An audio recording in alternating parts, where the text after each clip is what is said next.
Happy Holi everyone. बच्चों आज है होली और साथ में है 14 मार्च। आपके भैया ने कहा था 14 मार्च को आपको बताएंगे last important questions of the macro economics. बेटा आज हमारी Indian eco plus macro economics की जो रिवीजन सीरीज थी मोस्ट इंपॉर्टेंट क्वेश्चंस की वाइंड अप होगी। तो चलो शुरू करते हैं बेटा जी।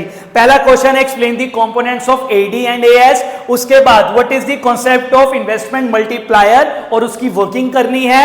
बेटा difference between the inflationary gap as well as the deflationary gap. उसके बाद how is equilibrium level of income determined using the AD and AS approach.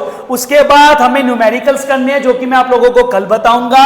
हमें करना है उसके बाद components of the government budget, revenue received, capital received, revenue expenditure as well as your capital expenditure. फिर हमें करना है difference between fiscal revenue and primary deficit. उसके बाद करना है objectives of the government budget. उसके बाद बेटा जी टैक्स रेवेन्यू क्या होता है और नॉन टैक्स रेवेन्यू क्या होता है वो अच्छे से करके जाना है। फिर बीओपी की डेफिनेशन और कंपोनेंट्स करने हैं current as well as the capital account के। उसके बाद हमें करना है difference between balance of trade as well as the balance of payment. उसके बाद हम लोगों को करना है explain fix, flexible and manage floating exchange rate बेटा जी।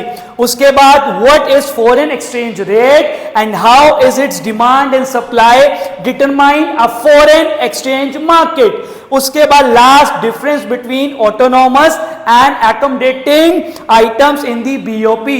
तो भैया पूरी सीरीज जो आप लोगों को हमने इंडियन इको की प्लस मैक्रो की बेटा जी बताई थी मेरे तरफ से ये वाइंड अप हो जाते हैं। 60 या 62 क्वेश्चंस है। इसको बार बार बेटा रिवाइज करते रहो। इसके बाहर से एक सिंगल क्वेश्चन नहीं आएगा।